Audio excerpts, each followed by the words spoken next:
Migrating WhatsApp from an Android device to another Android device is a pretty simple thing to do, and in this video I will be sharing you how you guys can do it.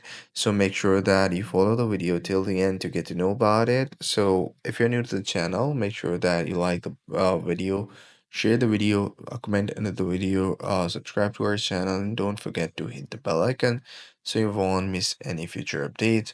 So let's dive right into it.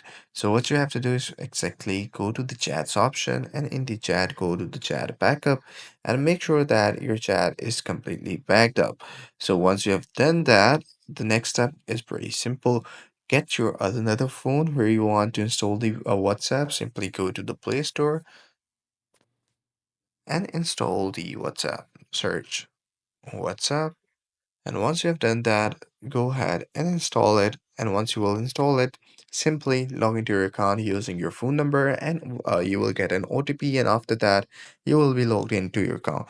So there will be an option to if you want to download all the backup data. So simply go ahead and click on that option, and you will be good to go. Take care. Bye bye.